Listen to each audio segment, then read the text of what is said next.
बिस्मिल्लाहिर्रहमानिर्रहीम। अस्सलाम वालेकुम नाज़रीन, आप देख रहे हैं news one tonight with me Syed Asim Raza. आज के प्रोग्राम में कुछ अहम फैसलों का वक्त आया। जनाब इजलास तलब कर लिए गए हैं कौमी असम्बली और सेनेट की, यानी कि 28वीं तरमीम की शुनीद है, 27वीं हो चुकी है। उसके बाद क्या होने जा रहा है? उसके अलावा IMF ने एक जायज़ा रिपोर्ट पेश की है जिसमें पाकिस्तान में करप्शन, बैड गवर्नेंस और जो मसाइल हैं, जिसमें 92 इस्लाहात की बात की गई है, मईशत की सुस्त रवी की बात की गई है, करप्शन से होने वाले नुकसानात की बात की गई है। और ये रिपोर्ट को छुपाया गया, न जाने क्यों उसको नहीं सरफेस पे लाया गया, लेकिन अल्टीमेटली क्योंकि आपने जायज़ा पैकेज लेना है तो उसके बाद दोबारा इसको डेफिनेटली देखने के लिए जायज़ा रिपोर्ट आएगी और इसको शाया करने के लिए IMF ने कहा था कि इसको शाया किया जाए। इसके अलावा भारत का गुरूर खाक में मिल गया, यानी कि एक तो जो कांग्रेस की कमेटी की रिपोर्ट थी जिसमें भारतीय शिकस्त जो 10 मई के हवाले से और 6-7 मई और 4 दिन की जो जंग पाकिस्तान से हारा वो, उसके अलावा आज उनका हाल तेजस जहाज़ जिसको वो JF थंडर के मुकाबले में दुनिया में लॉन्च करना चाह रहे थे, उसको गुज़िश्ता एक हफ़्ते से हम देख रहे थे। दुबई एयर शो के अंदर ड्रामे चल रहे थे, उसकी लीकेज का मसला था, उसके अंदर हाइड्रोलिक फेलियर के बाद ऑयल लीक हुआ जिसको छुपाया गया। उसके बाद ज़बरदस्ती इसको उनकी एयरफोर्स में इंडक्ट करने के लिए मोदी के ज़ोर पर शामिल करवाया गया, जबकि वो एयरफोर्स उनको मान नहीं रही थी कि इस काबिल नहीं है अभी जहाज़। लेकिन JF थंडर के मुकाबले में लाने के लिए उनका गुरूर आज खाक में मिला, जब जहाज़ समेत पायलट, उनका स्क्वाड्रन लीडर विक्रम जो था वो मलिया मेट हुआ जहाज़ और उनका गुरूर दुबई एयर शो को रोक दिया गया। लेकिन पूरी दुनिया में जो मजाक उड़ रहा है इस वक्त भारत का, उसकी दफाई सलाहियत का, वो एक काबिल दीद चीज़ नज़र आती है। प्रोग्राम के आगाज़ में हमारे साथ मौजूद हैं सीनियर सियासतदान और साबिक वफाकी वज़ीर दानियाल अजीज़ साहब हमारे साथ मौजूद हैं। खुश आमदीद कहते हैं दानियाल साहब आपको। दानियाल साहब, अहम फैसलों का वक्त आया। हमने 27वीं तरमीम तो देखी, अब शायद 28वीं की शुनीद है और इजलास तो तलब कर लिए गए हैं। अब क्या गुफ्त शुनीद होगी या अचानक से बिल्डोज करते हुए तरमीम लेकर आएंगे, जिसमें सुना जा रहा है कि शायद मज़ीद सूबों की बात हो रही है, कुछ बल्दियाती निज़ाम के ऊपर बात हो रही है और कुछ हम और भी चीज़ें जिसमें जो रह गई हैं पीछे 26वीं तरमीम में और 27वीं में, उनको शामिल करने की बात की जा रही है। आपको लगता है कि ये तरमीम जिस तवातर से हो रही हैं, इसके बाद मेरे ख्याल से आइन की असली हैयत जो है वो बिल्कुल ही बदल जाएगी? जी, मेरे ख्याल से ये तरमीम जो हैं ये काफ़ी देर से, ये कम से कम 27वीं जो है ये ज़ेरे गौर थी और मेरे ख्याल में इसमें बहुत सारी चेंजेस जो हैं पीपल्स पार्टी ने करवाई, जो उसकी असल शक्ल थी वो सामने आ गई है। और ये आपको याद होगा जब 26वीं तरमीम हुई थी उस वक्त भी यही कोशिश की जा रही थी कि ये फेडरल कॉन्स्टिट्यूशनल कोर्ट बने। तो अभी ये जो 28वीं तरमीम की आप बात करें, मेरे ख्याल में इसमें अभी तक बहुत सारा इबाम है। ना ये मुकामी हुकूमतों के हवाले से वाज़ेह हुआ है, ना ये सूबे बढ़ाने से वाज़ेह हुआ है, ना ही मेरे ख्याल में जो कोalition पार्टनर्स हैं वो अभी तक इस तर्ज पे सामने आए कोई हैं। बात नहीं तो है ये अभी अगर तक। सामने आती है तो ये देखना होगा कि कैसे आती है। अक्सर ऐसा होता है कि तरमीम पहले आ जाती है, पता बाद में चलता है जिन्होंने उसके ऊपर वोटिंग करनी है। तो ये तो आजकल का मामूल बना हुआ है। ये एक मामूल ऐसे ही बन गया, तरमीम ऐसे की जा रही हैं और कानून को, जो आइन है उसको तो मोम की नाक बना दिया गया। यानी कि जिस मर्जी रुख में आप मोड़ लें, ठीक है, इख्तियार पार्लियामेंट का होता है, 2/3 अक्सरियत है, वो जो कानून भी चाहे पास कर सकती है। लेकिन लामहदूद इख्तियारात से आपको लगता है एग्जेक्टिव का जो दबाव होगा वो तमाम इदारों के ऊपर ज़्यादा होगा, ख़ासतौर पर अदलिया पे? जी, मेरे ख्याल में वो तो ये 27वीं तरमीम में ही बरूए-कार लाया गया है और आइंदा देखने वाली बात ये है कि इससे मुस्तफ़ीद क्या होते हैं। क्या अब हम ये तवक्को रख सकते हैं कि आइन की जो 140 ए है, जिसमें फ़ाल और मोतबर मुकामी हुकूमतें कायम करना फेडरल जुडिशरी की ज़िम्मेदारी थी, और पाकिस्तान में वही चीज़ एक नहीं है जो आइन में गारंटीड है। और उसमें मैं समझता हूँ कि तमाम जुडिशरी का फेलियर है, क्योंकि ये उसमें लिखा है each province shall by law establish a local government system and devolve not and centralize. इसका मतलब ये है कि जब से ये तरमीम आई हुई है, जो इख्तियारात मुख्तलिफ जो फाइनेंशियल, एडमिनिस्ट्रेटिव और पोलिटिकल अथॉरिटी एंड रिस्पॉन्सिबिलिटी मुकामी हुकूमतों के पास थी, चाहे वो डिस्ट्रिक्ट गवर्नमेंट्स थी, चाहे तहसील गवर्नमेंट्स थी, उसको वापस नहीं किया जा सकता था, क्योंकि उसमें एंड डिवॉल्व जो है वो बांधा हुआ है साथ। वो ये ऑप्शनल नहीं है कि आप एंड डिवॉल्व की जगह एंड सेंट्रलाइज लिख दें। तो इसका मतलब ये है कि मजीद जो भी कानून बनना था इस 140 से आने के बाद, वो 2001 का जो लोकल गवर्नमेंट ऑर्डिनेंस था उसमें मजीद इजाफा कर सकता था, उसमें नफी नहीं कर सकता था। लेकिन जुडिशरी ने बड़ा क्लेवरली इस इंतजामिया की पासदारी करते हुए और इंतजामी हलकों की पासदारी करते हुए इसको साइड स्टेप कर दिया। और यहाँ तक कि अब आके जो सुप्रीम कोर्ट के फैसले हैं जिसमें district public safety and police complaints commission जिसके ऊपर बेशतर जो मेंबरशिप है वो जिला काउंसिल की है, जब सुप्रीम कोर्ट ने हुक्म दिया कि इसको आपने इम्प्लीमेंट करना है तो इन्होंने इमरान खान साहब को बरगला के तो एक ऐसा निजाम बनाया जिसमें जिला काउंसिल ही नहीं रहने दी। तो district public safety and police complaints commission कहाँ से बननी थी? और तो और देखिए अब PMLN ने पंजाब में भी वही चेपी लगा दी है जो इमरान खान वाली थी और तहसील तक महदूद कर दी है जो अभी कानून पास किया उन्होंने। और दूसरी तरफ चंद दिन बाद एक करारदाद भी पास कर दी प्रोविंशियल असेंबली से जो बिल्कुल उस कानून के बरक्स है कि फाल मुकामी हुकूमत होनी चाहिए जो जिले की सतह की हो और वो सारी इंतजामिया जिले और में उसको गैर सियासी भी कर दिया, उसको गैर सियासी भी कर दिया। तो ये एक बहुत बड़ा मजाक है जो जुडिशरी के सामने खेला जा रहा है आइन के साथ। और ये तमाम जो जजेस हैं चाहे वो गुलजार साहब हैं चाहे बंदयाल साहब हैं, इन्होंने एक बड़ा हैम हैंडेड और पीस मील किस्म का फैसला किया, कोई ओवरऑल कॉम्प्रहेंसिव, ताकि पाकिस्तान को एक नए रास्ते पे चलाने के लिए जो इसका तसव्वुर था। और ये याद रखिएगा कि तमाम जमातों ने यूनानिमसली ये पास किए 140A। इनको पता है कि ये सही सिमत है। आज आप देखें ख्वाजा आसिफ साहब भी तकरीर कर रहे हैं, PTI वाले भी बता रहे हैं, MQM वाले भी कह रहे हैं, पीपल्स पार्टी वाले भी कह रहे हैं कि मुकामी हुकूमतें जो है वो फाल और बेहतरीन होनी चाहिए। लेकिन जब करने की बारी आती है तो ये खानदानी मरूसी सियासत बीच में आ जाती है, क्योंकि बुनियादी तौर पर ये जमातें पीढ़ी पाल स्कीम है। अगर कोई अच्छा नाज़म उठ खड़ा हुआ, कोई ममदानी टाइप का बंदा पाकिस्तान में पैदा हो गया तो फिर आने वाली 3 नस्लों का क्या बनेगा? क्योंकि पार्टियां दोनों ने चलानी है, ये तो रियासतें बनाई हुई हैं, पावर्स के साथ साथ दानियाल साहब वसाइल की तकसीम का भी मामला है। काम था, एक मिनट, ये जुडिशरी का काम था कि इसको ये जब पार्लियामेंट ने इसको अप्रूव कर दिया, जब ये आइन का हिस्सा बन गया, इसको इम्प्लीमेंट करवाते और पाकिस्तान में जमहूरियत जो है उसका फरोग होता, ये जमातें भी थोड़ा बहुत जमहूरियत के साथ पसंदी वाबस्ता करते और पाकिस्तान एक नए रास्ते पे चल निकलता। सब मानते हैं कि ये दुरुस्त तरीका है और ये सही सिमत है, करना किसी से भी नहीं। आप NRB में रहे, आपको याद है मुशर्रफ साहब के ज़माने में हम आमरीत का दौर कहते हैं, लेकिन हमने आमरीत के दौर में ज़्यादा जमहूरियत देखी। आपने एक पूरा बल्दियाती निज़ाम देखा, लोकल गवर्नमेंट सिस्टम देखा, हमने भी प्रैक्टिकली ग्राउंड पे जाकर उस चीज़ को मॉनिटर किया, गेज किया, जितना काम उस वक्त हुआ, जितना बेस्ट निज़ाम उस वक्त बना। अभी तक उसके बाद से आने वाली तमाम जमहूरियतों में हमने देखा कोई सियासी जमात जो हुक्मरान होती है वो ना तो बल्दियाती इंतखाबात कराने की कोशिश करती है, ना ही वसाइल की तकसीम के ऊपर बात करती है। तो आपको लगता है कि वो सिस्टम ज़्यादा अच्छा था, उसको ये अडॉप्ट कर लेते तो शायद आज लोगों के मसाइल हल होते? IMF की आज जो रिपोर्ट आई है उसको भी देखें। मैं शायद एक्सप्लेन नहीं कर पा रहा। 140A जब आया था तो वो निजाम राइज था, उसके बाद आप उसको सेंट्रलाइज नहीं कर सकते थे, उसको खेर नहीं सकते थे। यही तो मैं आपको बयान करने की कोशिश कर रहा हूँ कि जुडिशियल फेलियर है ये, कि उन्होंने जो एंड डिवॉल्व वाला हिस्सा है इसको इंटरप्रेट ही नहीं किया जानबूझ के, क्योंकि जिस दिन ये इसको इंटरप्रेट करेंगे तो ये वाजे होगा कि जो उस वक्त के माली और इंतजामी और सियासी इख्तियारात और जिम्मेदारियां जो तफवीज कर दी गई थी, वो उनका इंतकाल हो चुका था, वो वापस नहीं आ सकती थी। लेकिन चूंकि ये साकिब निसार साहब ने जानबूझ के अवाम डाल दिया फैसले में, फिर इंतजामिया ने उसके साथ अपनी मनमर्जी की और आखिरकार ये हुआ कि पाकिस्तान में कहीं भी कोई काम की मुकामी हुकूमत नहीं है और आइन अपना धरे का धरा रह गया। और ये जुडिशरी में मतलब बताती है कि जनाब हमारे इन कैमरा सेशन होने चाहिए और ये टेलीवाइज करें हमारे फैसले और हम बड़े शफाफ है, वो आपके सामने है सारा कुछ, आपके नाक तले तो हो रहा है। कहाँ है मुकामी हुकूमत पूरे पाकिस्तान में? दिखा दे। आज तक तो इस्लामाबाद में नहीं बन सकी, तो आइन तो धरे का धरा रह गया। वैसे अगर कोई हुकूमत हटानी हो तो हम हाजिर हैं, अगर कोई सीटें आगे पीछे करनी हो तो हम हाजिर हैं, कोई मसला नहीं।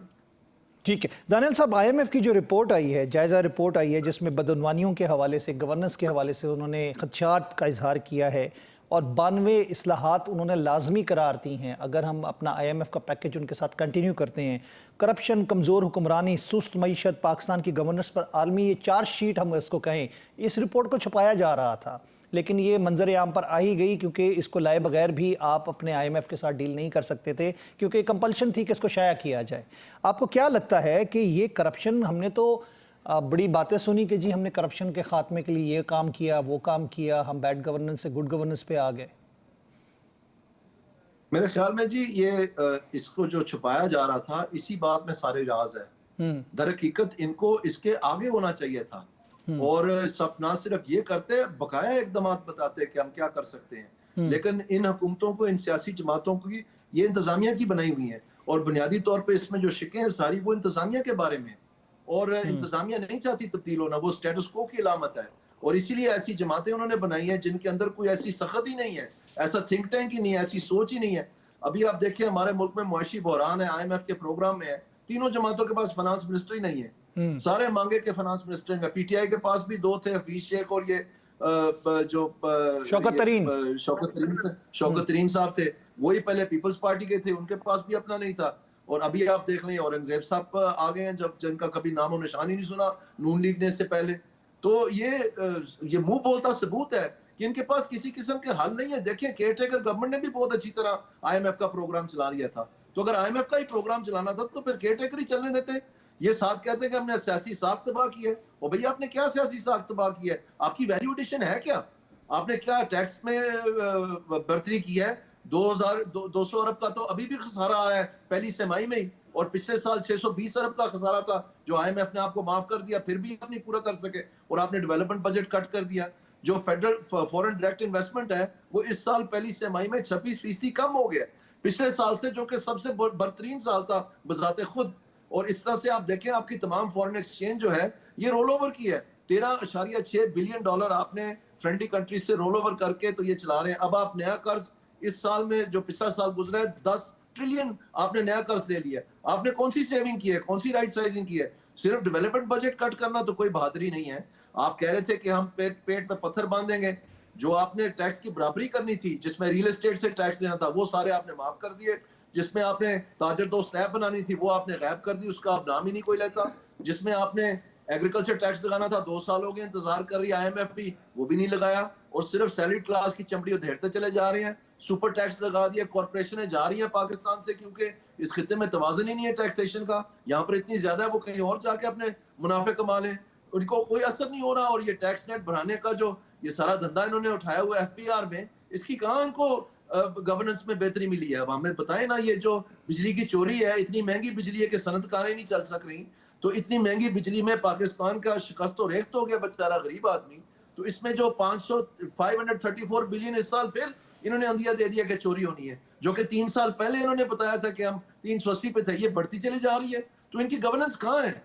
कहाँ इनकी इंसेंटिव्स अप्रोच? अगर इन्होंने FPR में इंसेंटिव्स अप्रोच लगा दिया फाइनली मेरे 2 साल के कहने के बाद, सारी महकमे को धेड़ के उसके सारे सीनियर लोग निकाल के फाइनली चेयरमैन ने भी इस्तीफा दे दिया, अब आके इन्होंने कहा कि जी हमने इंसेंटिव अप्रोच कर लिया है, तो ये डिस्कोर्स में कब इंसेंटिव अप्रोच करेंगे? वो अहम नहीं है, वो जरूरी नहीं है, उनमें क्यों नहीं करते ये? क्योंकि इनके पास ये सोच ही नहीं है, और ये भी इतना गलत और पेचीदा इन्होंने बना दिया है, इससे हासिल ही कुछ नहीं हो रहा है FBR में। क्योंकि ये बुनियादी तौर पर एक सर्विस ने अपने लिए बनाया था कि हम तमाम इंतजामिया में इसको फैलाओगे, और उसमें चूंकि इसको सस्ता बनाना था ताकि दूसरे इलाकों में फैला सकते हैं, इन्होंने FBR की तरफ बुलाया नहीं, उसको अधूरा छोड़ दिया। यानी 60% जो लोग हैं वो उससे पूरी तरह मुस्तफीद ही नहीं हो सकते, और ACR का निजाम वही का वही छोड़ा हुआ है, वो बिल्कुल हलाया ही नहीं है। तो इस तरह से मैं समझता हूँ कि अगर ये इंतजामिया नहीं चलाना है इन सियासी जमातों को, और उन्हें नहीं बनाया इन सियासी जमातों को, और इंतजामिया गल सड़ गई है, तो फिर आखिरकार वो जमात कहाँ से आएगी जो एक नया रास्ता पनपेगी कि पाकिस्तान एशियन टाइगर बने? ये IMF के प्रोग्राम में पिछले 4 साल से 1.5% एवरेज ग्रोथ है, और अभी जो 0.3% पे महंगाई पहुंच गई थी अप्रैल में, अब वो 6.2% पे पहुंच गई है अक्टूबर में। इसका मतलब ये है 2000% का इजाफा हुआ है, यानी 20 गुना इजाफा हुआ है महंगाई की शरह को बढ़ने में, और आगे रुकने का कोई नाम नहीं ले रही। इस साल इन्होंने 7.5% रखा है हदफ औसतन महंगाई का इस साल का, जबकि इनको पता था कि अप्रैल में वही बजट बनाने से चंद दिन पहले ये 0.3% पे थे। तो क्यों इन्होंने बढ़ाया 7.5% तक? इनको जून में पता था, अब आके कह रहे हैं कि जी फ्लड का कसूर है। जून में कौन सा फ्लड था कि आपने 7.5% कर दिया था? कौन सी जंग थी? पहले इन्होंने जंग का नाम लगाने की कोशिश की, जंग चली ही 4 दिन, वो आइडिया फेल हो गया, फिर अब फ्लड की तरफ आ गए। अब आप देखें, प्लीज समझने की कोशिश करें, इस माली साल में जो जुलाई 1 से लेके अक्टूबर के एंड तक 31 तारीख तक हुआ है, ये औसतन महंगाई जो है ये 4.725% रही है। और अगर ये साल की औसत 7.5% इन्होंने जो खुद गवर्नमेंट ने हदफ दिया है, ये टारगेट करना है जो इन्होंने दिया है बजट में, तो फिर इसका मतलब है बकाया 8 महीने के लिए 11% महंगाई होनी पड़ेगी, तो फिर जाके साल के एंड में ये 7.5% औसत निकलेगी।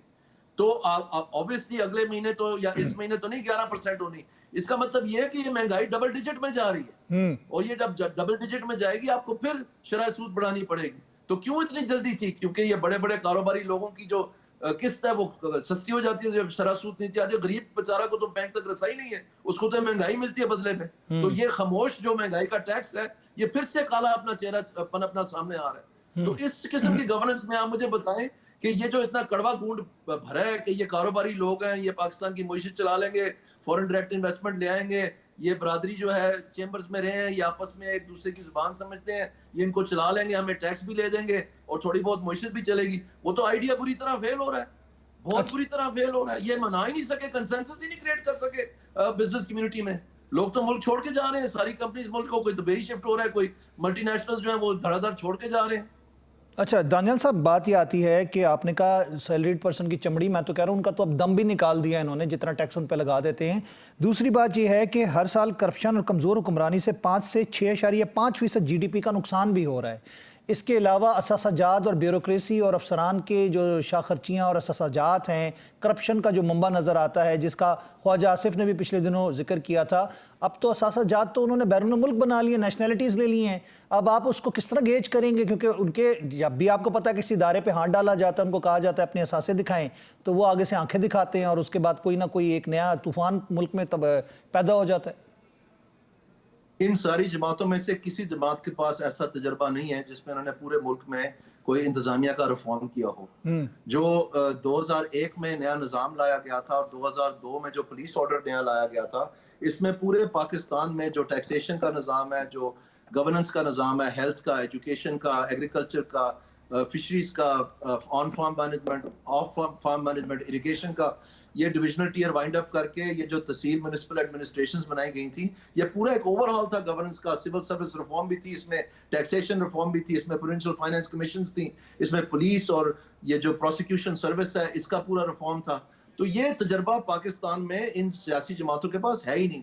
ये सब जब मैं चेयरमैन NRB था, ये तब हमने किया था और ये बड़ा उम्दा निज़ाम था। आज तक लोग याद करते हैं कि इसमें भरपूर काम हुआ था, लेकिन ये चूंकि इनकी मारूसी सियासत के बरखिलाफ था, इनकी जो पीडी पाल स्कीम इन्होंने जमहूरियत का नाम दिया हुआ है, बराए नाम रखी हुई है, वो उससे मुतासर होती है क्योंकि इतने इनके रिश्तेदार ही नहीं है कि सारे जिलों में ये और तहसीलों में अपने नाजिम लगा सकें। तो वो किसी और को तो बर्दाश्त ही नहीं करते। जो जरा कोई आवाज उठाता है या जरा को पढ़ा लिखा है या जरा को बेहतर है उनसे, उसको जमातों से उठा के बाहर फेंक देते हैं, उसको फरोल देते हैं। देखें क्या हाल है रज़ा रब्बानी का, क्या हाल है एतजाज अहसन का, क्या हाल है मेरा, क्या हाल है मिफ्ता का, क्या हाल है शाहिद खाकान अब्बासी का, क्या हाल है मोहम्मद जुबैर का। और ये जो इन्होंने सियासी बौने इकट्ठे किए हुए हैं, इनसे कुछ होता ही नहीं है और पाकिस्तान की मईशत सफर कर रही है। तो ये डफरों की फौज जफर मौज हम कितनी देर बर्दाश्त करेंगे? और सबसे बड़ी बात यह कि चले कम से कम अगर कोई इलेक्टोरल प्रोसेस होता, उसमें भी कभी उठा के जो भी सादा पैदा होता है उसको ला के ये पार्टी का हेड बना के वजीर आजम बना देते हैं, इस उम्मीद पे कि ये इसको हम चला लेंगे जैसी हमारी मर्जी होगी। जब वो आंखें निकालता है उसके पीछे डंडे लेके पड़ जाते हैं और सारा निजाम उधेड़ देते हैं और बार बार यही हो रहा है। तो फिर आप देख लें पाकिस्तान कैसे आगे चलेगा। दानियल साहब, आपको क्या लगता है कि और जामे जमात सामने आएगी जिनके पास एक बकायदा तजर्बा है, जो समझते हैं मामलात को, जिनमें इकोनॉमिस्ट हैं, जिनमें टेक्नोक्रेट हैं, जो इलेक्टेबल्स हैं, वो पाकिस्तान में सामने आएंगे तो ये मामला आगे चलेगा। नहीं तो मैं आपको बताता हूँ, हम पूरे एशिया में पीछे रह गए, बड़े सगीर में पीछे रह गए, श्रीलंका निकल गया आगे। आपको पता है औसतन जो इस वक्त सालाना पैदावार में इजाफा है साउथ एशिया में, बड़े सगीर में, जहाँ पर ये ममालिक हैं जिनके दिवाली है और रोज मुख्तलिफ किस्म के इनकलाबात आ रहे हैं, चाहे वो नेपाल हो, चाहे बांग्लादेश हो, चाहे जंग हो अफगानिस्तान में 20 साल की, चाहे श्रीलंका, ये 6.4% है। हमारी 1.5% से 4 साल की एवरेज है। तो क्या इनको हम किस किस्म के तनखे दें? कौन सी स्टेबलाइजेशन है? वो तो केयर टेकर गवर्नमेंट कर चुकी थी। इनकी वैल्यू एडिशन किधर है? ये क्या लेके आते हैं मेज के ऊपर? ये अर्के गुलाब, ये ग्लास ट्रेन, अर्के गुलाब छिनकाना, ये पत्तों की जो खेल बनाई हुई है कि हमारा ही पैसा बांट के अपने आप को सखी तस्लीम करवाते हैं जैसे पता नहीं कौन सी दरगाह के पी रहे हैं। ये क्या किस किस्म की सियासत है? ये माजी की सियासत है। और ये जो डेवलपमेंट बेंच के वोट खरीदते थे पहले की सियासत में, वो भी दिन खत्म हो गया। ये फरवरी 8 ने इनको सबक सिखा दी है। दानियल साहब, इसमें चाहते हैं लोग ऐसी हुकूमत चाहते हैं जिसमें उनकी तकलीफों को बरूए कार लाके उसका हल कोई निकाले, ना कि उनको चुप करा दिया जाए और लॉलीपॉप दे दिया जाए कि ये लो 2 गलियां ले लो, ये लो 1 खंबा ले लो, चुप करो। दानियल साहब, ये जो शाखसाना है जिसमें असासाजात की बात है, ब्यूरोक्रेसी भी इन्वॉल्व है, सियासतदान भी इन्वॉल्व है, ठेकों की बात की जाती है, बैनुल प्रॉपर्टीज़ की बात की जाती है, तो पनामा लीक से लेकर दुबई लीक्स तक सारी उस चीज़ की शाखसाना है जो IMF रिपोर्ट बना के इनको बावर करा रहा है कि भाई तुम लोग अपने आप को सुधार लो। तो आपको लगता है कि इनके अंदर विल नहीं है या ये पार्टनर इन क्राइम है सारे? ये बिल्कुल इनमें कोई विल नहीं है जी। अगर इनके पास विल होती तो ये इसके आगे जाके ये छुपाते, बल्कि ये कहते कि ये तो आपने 15 नुकाती जो है हमें एजेंडा दिया है, ये 5 नुकात हमारे इसके अलावा हैं। हम्म। तो उस वक्त ये कहते हैं, फिर हमें डू मोर कहते हैं। सबको हम्म। पता है कि पाकिस्तान में, आप मुझे बताएं इसमें जुडिशरी के बारे में जो लिखा है कि उनकी जो इकोनॉमिक किस्म के केसेस हैं उनको स्ट्रीमलाइन किया जाए ताकि मईशत चल सके। इसमें क्या बुरी बात है, क्यों इसको रोका गया? हम्म। इसमें कौन सी ऐसी बुरी बात है कि ये कहें कि एफबीआर को फाल बनाया जाए और इसकी हायरार्की स्ट्रक्चर जो है इसको जवाबदेह ठहराया जाए? इसमें हम्म। कौन सी बुरी बात है? इसमें कौन सी बुरी बात है कि एसईसीपी को कहा गया है कि आप तमाम कवानीन देखें और जितनी रेड टेपिज्म है इसको खत्म करें और इसके ऊपर गिलोटीन लगाएं, ताकि ये जो मुख्तलिफ किस्म के इंस्पेक्टर जाके भत्ता मांगते हैं, हर बीसियों इन्होंने हर एक कानून में 20-20 ऐसी शिकें बनाई हुई हैं जिसमें वो जाके कहते हैं जी हम इंस्पेक्शन के लिए ठीक आए, हो गया। लोगों को जिंदगियां जीरन कर दी हैं। तो अगर इसमें कौन सी बुरी बात, तो क्यों ये छुपाते हैं? इस हम्म। सारों में इनकी आमदनों का राज है। असल बात तो ये, बहुत इसीलिए शुक्रिया इसको करप्शन दानियाल का नाम साहब, लेते हैं। Thank you very much. आपने अपना कीमती वक्त दिया, अपनी राय का इजहार किया। प्रोग्राम में हमारे साथ मौजूद है सीनियर सियासतदान साबिक वफाकी वज़ीर दानियाल अजीज़ साहब। उनकी गुफ्तगू आपने सुनी और हम मिलेंगे अगले हिस्से में प्रोग्राम के अगले गेस्ट के साथ। हम लेते हैं वक्फा।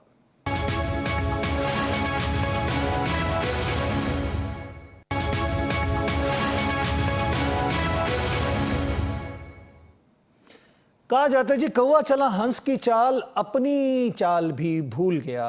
बात आती है भारतीय फ़ज़ाइया की। JF-17 थंडर को मुकाबला करने के लिए टूटा पजा टीन डब्बा तेजस को भेजा गया, जिसको ज़बरदस्ती इंडक्ट करवाया गया मोदी के कहने के ऊपर उनकी एयरफोर्स के अंदर, जो कि अभी इस काबिल नहीं था। एक प्रीमेच्योर बेबी है, यानी कि एक बच्चा जो कि अभी नौमौलूद है, जिसके अभी मतलब ऑर्गन्स भी पूरे नहीं बने थे, कि उसको डाल दिया गया एयरफोर्स में और मुकाबला करने चले थे JF-17 थंडर का। हमने देखा गुज़िश्ता जो दुबई शो के अंदर कई दिनों से ये बात वायरल थी कि उसके जहाज़ के अंदर लीकेज का सिलसिला चल रहा है, हाइड्रोलिक सिस्टम का मसला है, जिसको उन्होंने कवर अप किया कि जी ये कंडेंस्ड पानी का मसला है, एयर कंडीशनिंग की वजह से इंजन को ठंडा करने के लिए जो होता है उसका पानी निकलता है। उसको मजाक समझा गया और पूरी दुनिया ने देखा कि वो ऑयल था और वो हाइड्रोलिक्स का मसला उनका नज़र आ रहा था। यानी कि प्री मेच्योर बेबी को उन्होंने डिस्प्ले के लिए भेजा।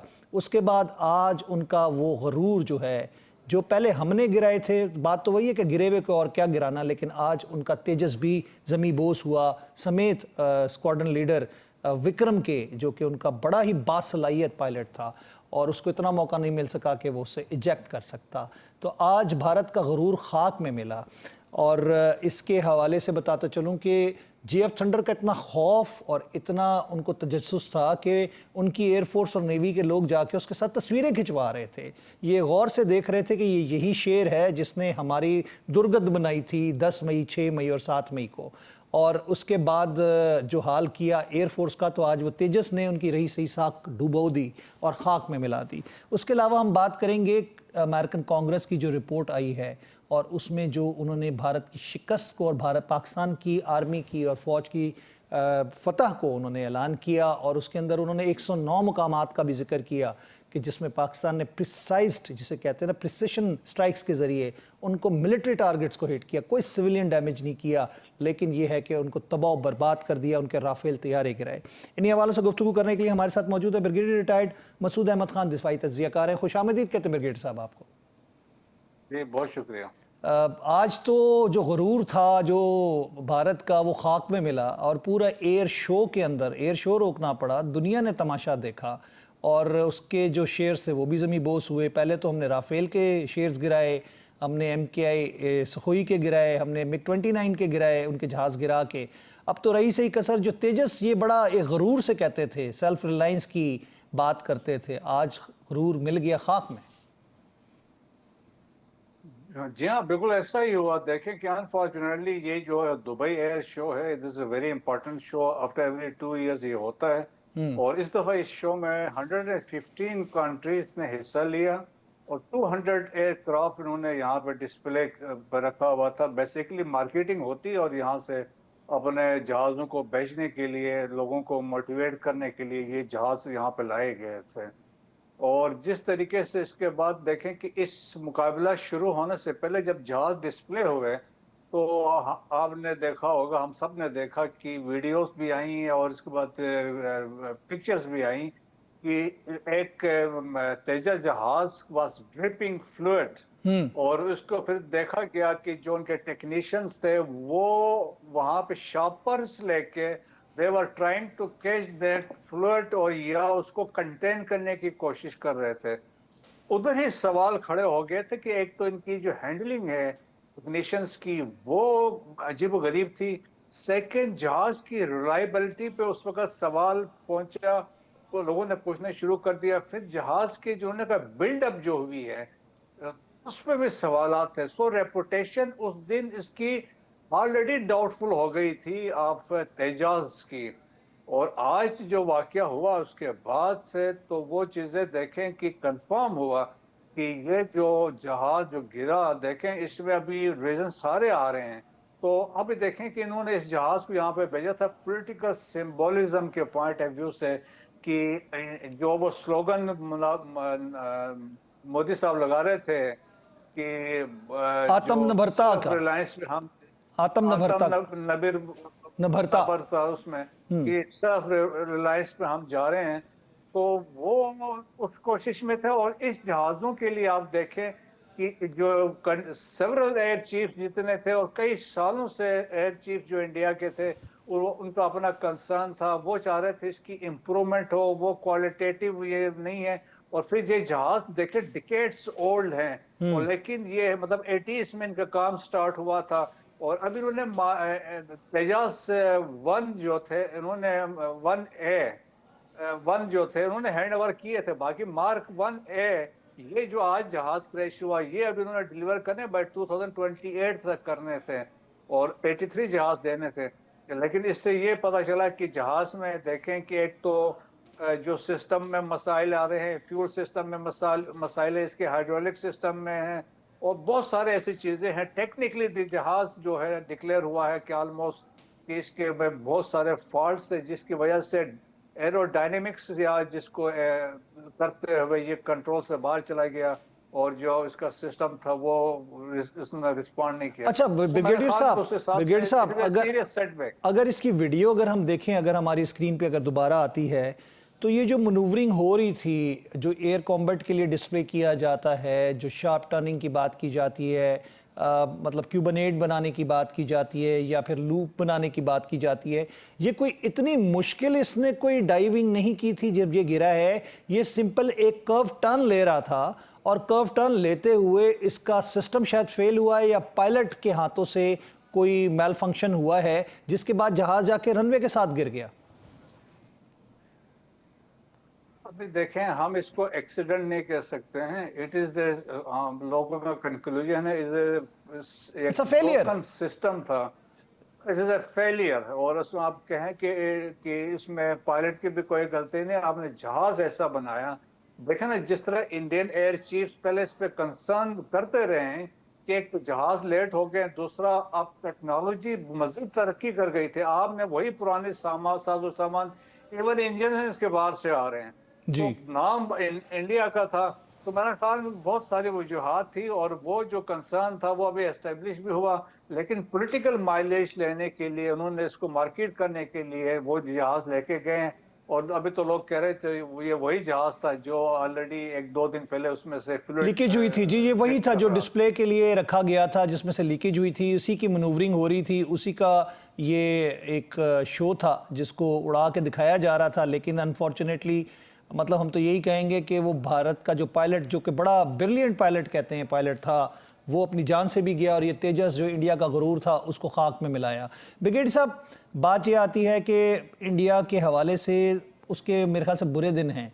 जो कांग्रेस की रिपोर्ट आई उसके अंदर तो पूरे हकाइक खोल के बयान कर दिए गए। हम तो 36 मुकामात की बात कर रहे थे, उस रिपोर्ट के अंदर 109 मुकामात की बात है जिसमें प्रिसिशन स्ट्राइक्स पाकिस्तान की कामयाब थी।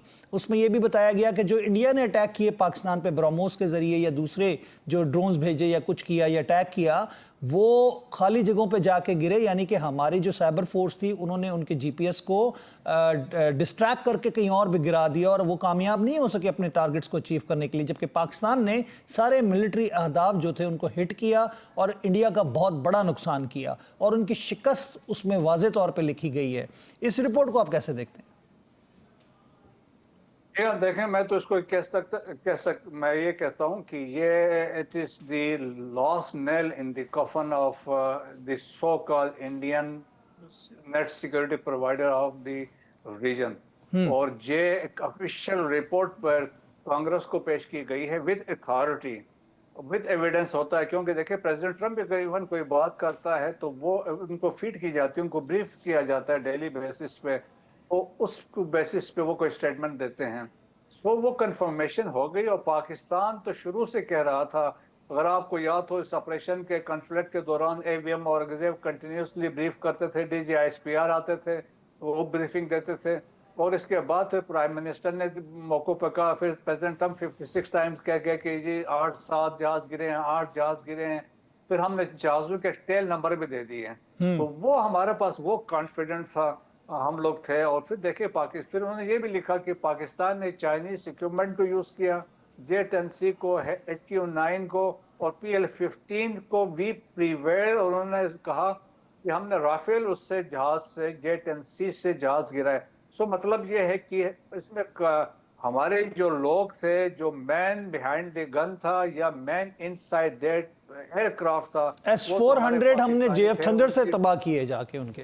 हाँ, F-17 थंडर से जाके हमने S-400 को वहां पे स्ट्राइक किया था। सो हमारे जो पायलट्स थे प्रोफेशनल थे, ट्रेनिंग बहुत जबरदस्त थी, फिर ऊपर से फेथ था, अल्लाह पे भरोसा था, लीडरशिप बहुत अच्छी रही है। तो जिससे आप हमने डिलीवर किया। तो और ये एंडोर्समेंट देखें कि ये जो एंडोर्समेंट ऑफिशियली हुई है, सो इंडिया के लिए तो वो बहुत सेटबैक आफ्टर सेटबैक्स हैं कि डिप्लोमेटिकली भी we defeated them, diplomatically, militarily and politically. तो वो आप समझ लें कि अब भी वो ऐसी पोजीशन में नहीं है कि वो कुछ पाकिस्तान के सामने अभी आके खड़ा हो सके। क्योंकि फील्ड मार्शल ने बड़े वाज़ेह तौर पे कहा, अगर कोई फ्यूचर में मिस एडवेंचर होता है तो हमारा जवाब मैसी होगा, लेथल होगा, it will be very painful. तो मेरा ख्याल में उनको, दे अंडरस्टैंड हम क्या कर सकते हैं। हमने तो इस मार्के में हम अपनी 5% भी हमने जो कैपेबिलिटीज है वो नहीं दिखाई। लेकिन अभी त्रिशूल के एक्सरसाइज के दिनों में, यानी बिहार इलेक्शन से पहले पहले, डोनाल्ड ट्रंप साहब ने मोहम्मद बिन सलमान के साथ बैठ के कहा कि एक मरतबा फिर भारत जंग छेड़ना चाह रहा था, पाकिस्तान पे हमला करना चाह रहा था, वो भी मैंने रुकवाया। आपको लगता है कि ये मोदी और उनके पॉलिटिकल इन्फ्लुएंस जो है वो उनकी फौज को तबाह को बर्बाद करवा के रख देगा, उनके मुल्क को तबाह करवा देगा? देखें, ये बहुत इंपॉर्टेंट है। और इसमें हम इसीलिए कहते हैं, किसी ज़माने में इंडियन आर्मी, हम कहते थे कि प्रोफेशनल आर्मी है और इनकी मिलिट्री हो, एयर फोर्स है, नेवी हो। लेकिन बीजेपी के आने के ये बाद, तो हिंदुत्व की आरएसएस फौज के बन आने गई के है। बाद हाँ, एक तो हिंदुत्व की फौज बन गई, पॉलिटिसाइज भी हो गई है, फिर सेफ्रोनाइज भी हो गई हैं। और आप देखें कि चीफ जाते हैं, पंडितों से मिलते हैं, मंदिरों में जाते हैं, वहां पे जाके सेफरान कलर के वो जो है मफलर वो गले में डालते हैं। तो वो उससे ये सारी कोशिशें हैं मोदी को खुश कराने के लिए। उससे ये है कि इनको सेटबैक हुआ है, और जिसके आप कहते हैं मोराल इनका डाउन है। और जिस तरह हमने एलओसी पे देखा कि जब वहां पे हमारा रिस्पांस जा रहा था तो वो सफेद झंडे उन्होंने लहराए थे कि है मसीह आना। सो मेरे ख्याल में ये प्रोफेशनल फिर लीडरशिप बहुत काउंट करती है। मेरा तो ओवरऑल मैं समझता हूँ, कंक्लूजन मेरी यही है, पाकिस्तान में जो लीडरशिप जो थी फील्ड मार्शल आसिम मुनीर की, देखें डिसीजन मेकिंग फौज में बहुत इंपॉर्टेंट चीज होती है। फिर टारगेट की सिलेक्शन भी होती है, फिर आप एक स्ट्रेटेजिक विजन भी होता है कि अगर मैं ऐसा करूंगा तो इसका क्या इम्पैक्ट होगा। तो अकॉर्डिंगली देखें कि जबकि आपने स्ट्राइक्स की और आप इफेक्टिव स्ट्राइक्स थे, दे नेवर एक्सपेक्टेड पाकिस्तान ऐसा करेगा। क्योंकि वो समझते थे जब हम स्ट्राइक करेंगे तो एक कुछ जवाब नहीं देंगे, यूएन के पास जाएंगे, यूएसए के पास जाएंगे, सीज फायर की बात करेंगे। लेकिन उनको ये नहीं पता था यहाँ लीडरशिप चेंज थी, यहाँ पे डिफरेंट सोच यहाँ पे रखते थे। सो मेरा ख्याल में इस लीडरशिप ने कौम की मदद से, कौम इस मार्के के दौरान अफवाज पाकिस्तान के साथ शाना बशाना खड़ी रही है। आपकी एयरफोर्स तो आपकी नेवी रेडी हालत में थी, आपकी आर्मी जो थी एलओसी पे थी, आपके फतेह 1 फतेह 2 इफेक्टिवली एंगेज कर रहे थे। फिर आपने देखे मल्टी डोमेन ऑपरेशन में आपने ऑपरेट किया फॉर द फर्स्ट टाइम, जिस सिनर्जी कोऑर्डिनेशन हुई उस वक्त, और वो क्या एक मिसाल के तौर पे एक मिसाली थी। और आपने देखे इंडिया को पैरालाइज कर दिया था साइबर अटैक्स करके। सो वो आपकी कैपेबिलिटीज हैं, आपके जिस तरह के आपने वो किया। दैट्स वाई देखें आप कैसे आप कह सकते हैं कि प्रेसिडेंट ट्रम्प ने when he invited field marshal to lunch, तो उसका मतलब ये that speaks volumes about the importance president United States जो places for field marshal Asim Munir. तो वो आप देखें, जब आप डिलीवर करते हैं, आप बहादुरी दिखाते हैं, कौम को लीड करते हैं, तो तो दुनिया आपकी तारीफ दुनिया करती आपको है। फिर मानती भी है। जी और बिल्कुल। फिर आप देखें ना, प्राइम मिनिस्टर और फील्ड मार्शल कहीं पे जाते हैं तो उनकी कैसी पजीराई और रिस्पेक्ट होती है। तो वो ये वजह यही होती है कि आप लीड करते हैं, फ्रंट से लीड करते हैं और वो कौम के तवक्कुआत के ऊपर उतरते हैं। फिर ऊपर से ये है कि आपका फैथ जो है बहुत इंपॉर्टेंट है, वो अल्लाह पे फैथ है। जब वो कहते हैं कि हम अल्लाह के सिपाही हैं, तो उससे बड़ा फर्क पड़ता है जब आपका एतकाद मजबूत हो और छोटी से छोटी फौज बड़ी से बड़ी फौज को शिकस्त दे सकती है। बेशक, बहुत बहुत शुक्रिया। ब्रिगेडियर रिटायर्ड मसूद अहमद खान साहब हमारे साथ मौजूद थे। मसूद साहब मौजूद थे, दिफाई तज्जिया कार। गुफ्तगू आपने उनकी सुनी, उनका तज्जिया आपने सुना। हम लेते हैं यहाँ पे वक्फा, उसके बाद अपने अगले मेहमान के साथ हाजिर होते हैं।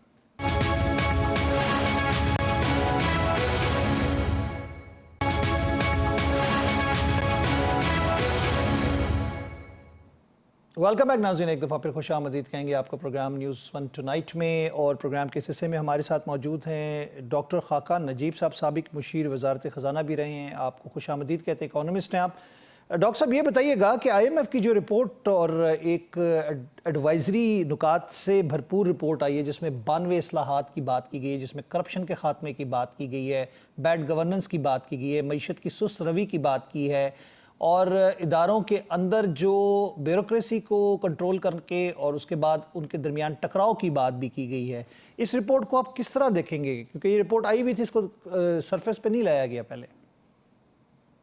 बिस्मिल्लाहिर्रहमानिर्रहीम। देखिए आसिम साहब, एक तो बात यह है कि ये पाकिस्तान अथॉरिटीज़ की ईमा पर, उनके कहने पर, ये डायग्नोस्टिक पाकिस्तान का एक 2018 का IMF का फ्रेमवर्क है।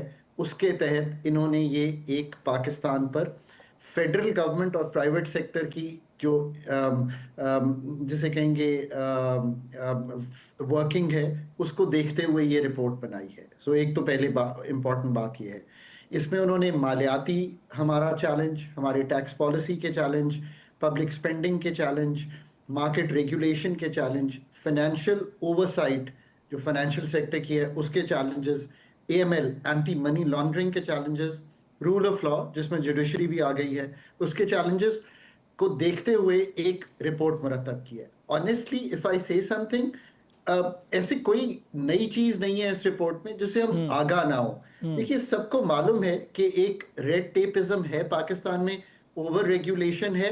पाकिस्तान का एक जवाब भी इस पर आया, वो ये है कि पाकिस्तान मॉडर्न रेगुलेटरी इनिशिएटिव, एक PMRI चल रहा था, उसका यही काम था।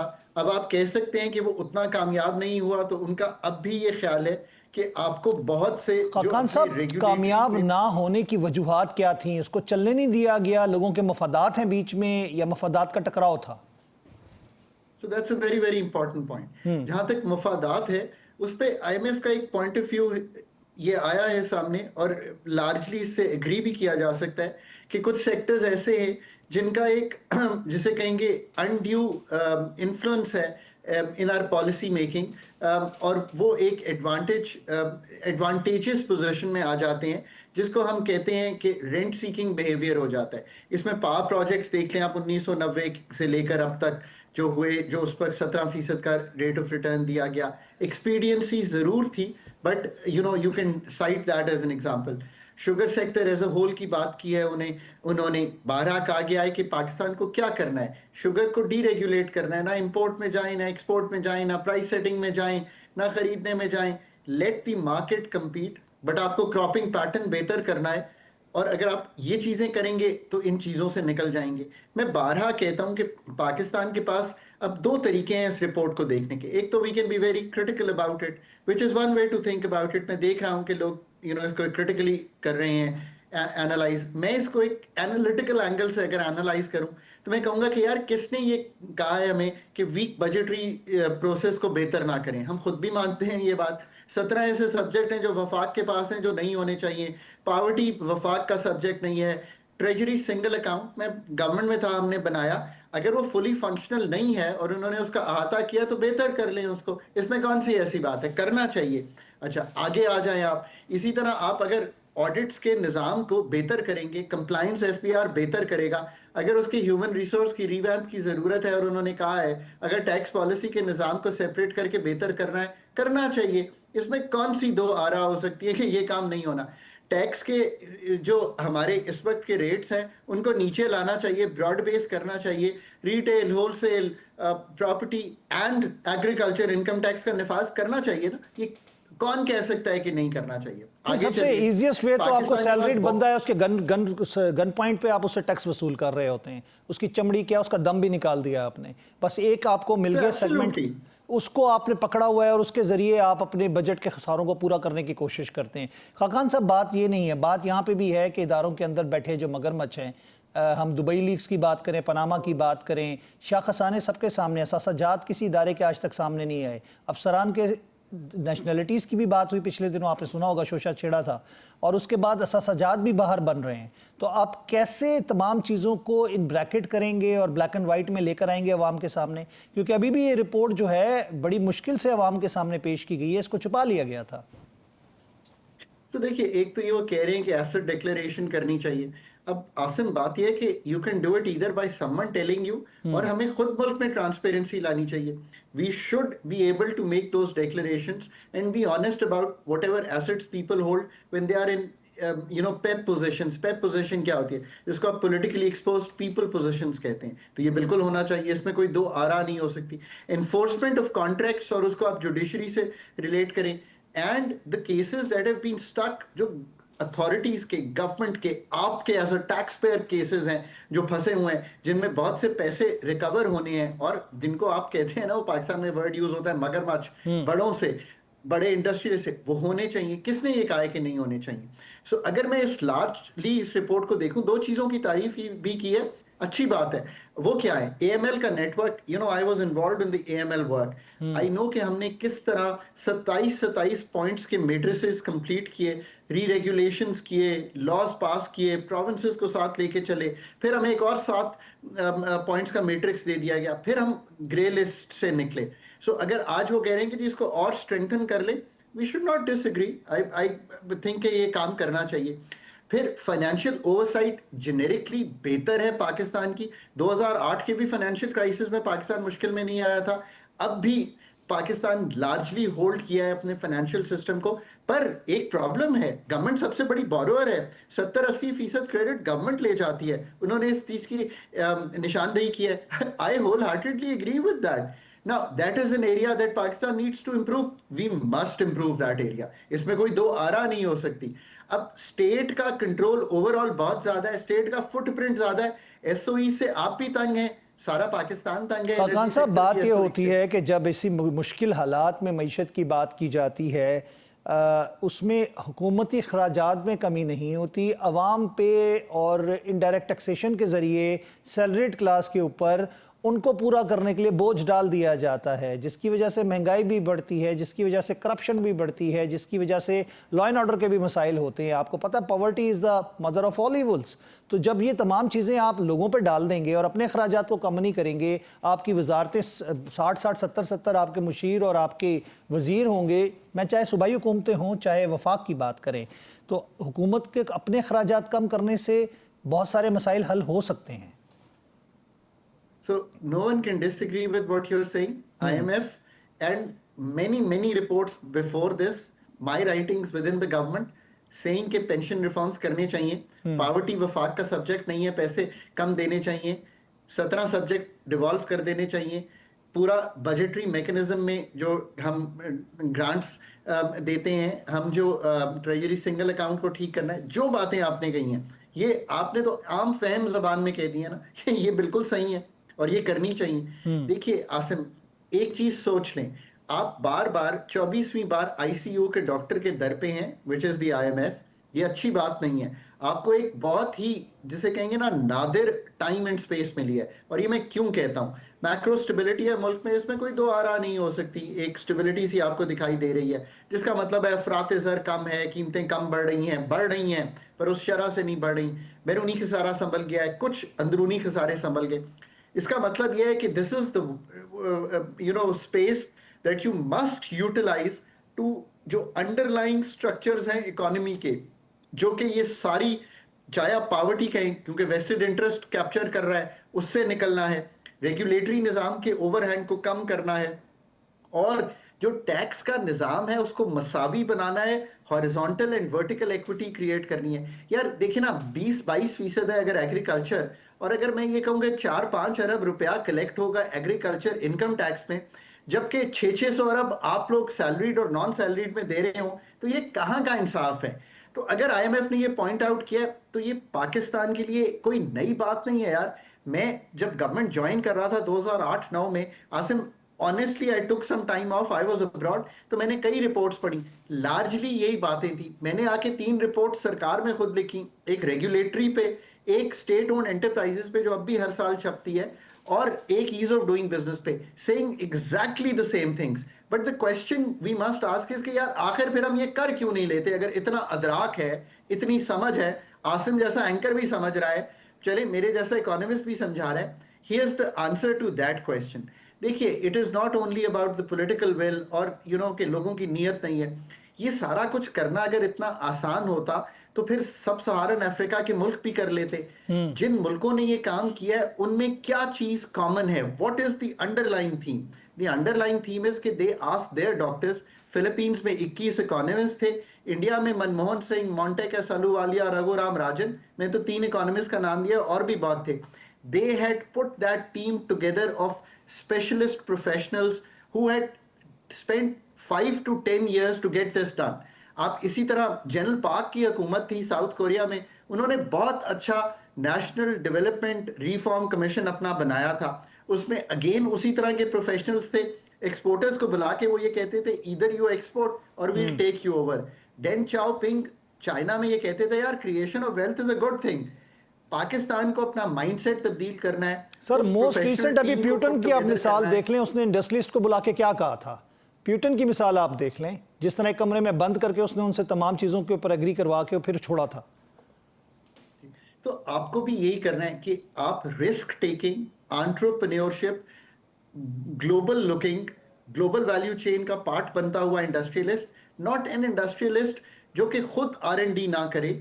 उनको भी यही काम करना है, एक HR उनको भी बिल्ड करना है। Pakistan, Asim, is in an HR crisis. ये जो सारी बातें आपको दिखाई दे रही हैं या लोग कर रहे हैं, जो कि कोई ऐसी नई बात नहीं है, ये सब मैनिफेस्टेशंस हैं उस क्राइसिस की। If you don't have a good anchor, you don't have a good programme. It is the same thing. If you don't have a good team, then this surgery gets delayed, you get into a crisis and you're back to the IMF. बहुत बहुत शुक्रिया खान साहब, बहुत बहुत शुक्रिया, thank you very much. आपने अपना कीमती वक्त हमें दिया, we are short of time as well, thank you very much. नाज़रीन, बात वही आती है कि अपने मुल्क के लिए हमें अपनी ज़ात से बढ़ के सोचना होगा। यानी कि जो हम डंडिया मारने वाला कॉन्सेप्ट है ना, कि जी हम हर चीज़ में जुगाड़ लगा के डंडी मार के काम निकलवाने की कोशिश करते हैं, हम करप्शन में पैसा लगा देते हैं लेकिन हुकूमत को टैक्स नहीं दे रहे होते, हम रिश्वत देने के लिए तैयार हो जाते हैं, हुकूमत को टैक्स देने के लिए तैयार नहीं होते। जब तक ये सोच नहीं बदलेगी हम अपने मुल्क में अपना पॉजिटिव रोल अदा नहीं कर सकेंगे। मैं चाहूँगा आपसे इजाज़त, अल्लाह ने के बाद।